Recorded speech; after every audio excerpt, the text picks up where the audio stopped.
നമസ്കാരം കൂട്ടുകാരെ, ഞാൻ ലിൻഡു കീറ്റിക്കൽ. ഈ വീഡിയോയിൽ കാണുന്ന മുട്ടൻകുട്ടി വിൽപ്പനയ്ക്ക് 1 വയസ്സും 2 മാസം പ്രായം കേട്ടോ. ഇവൻ നിൽക്കുന്നത് തൃശ്ശൂർ ജില്ലയിൽ ഇരിഞ്ഞാലക്കുടയാണ്. ഇവൻ ഉദ്ദേശിക്കുന്ന വില 25,000 രൂപ. ബോഡി വെയ്റ്റ് നോക്കി കൊടുക്കണമെങ്കിൽ അങ്ങനെയും കൊടുക്കാം. തൂക്കം നോക്കി കിലോ 500 വെച്ച് ഞാൻ തരുന്നതായിരിക്കും.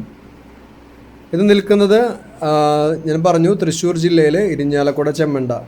ഇതിനെ വാങ്ങാൻ താല്പര്യമുള്ളവർ 7356318354 എന്ന നമ്പറുമായി ബന്ധപ്പെടുക. അതിൽ വിളിച്ചിട്ട് കിട്ടിയില്ലെങ്കിൽ 0097338150896 എന്ന നമ്പറിൽ വാട്സപ്പിൽ മെസ്സേജ് അയയ്ക്കുക. പിന്നെ ഇത് കഴിഞ്ഞിട്ട് ഇതിൻ്റെ ഫാദറിൻ്റെയും മദറിൻ്റെയും പിക്ചർ ഞാൻ ഇതിൽ വെച്ചിട്ടുണ്ട്. നമ്മുടെ ഇൻസ്റ്റാഗ്രാമിൽ അതിൻ്റെ മദറിൻ്റെ വീഡിയോ കറക്റ്റായിട്ടുണ്ട്. ഫാദറിൻ്റെയും ലിൻഡോ കീറ്റിക്കൽ ഗോഡ് ഫാം അത് സെർച്ച് ചെയ്ത് കഴിഞ്ഞാൽ അതിൽ ഫാദറിൻ്റെയും മദറിൻ്റെയൊക്കെ പിക്ചേഴ്സ് വീഡിയോസൊക്കെ കാണാം. അപ്പോൾ വന്ന് കണ്ട് വാങ്ങുക. പുതിയ വീഡിയോസ് ലഭിക്കുന്നതിനായി ചാനൽ സബ്സ്ക്രൈബ് ചെയ്യുക. Thank you.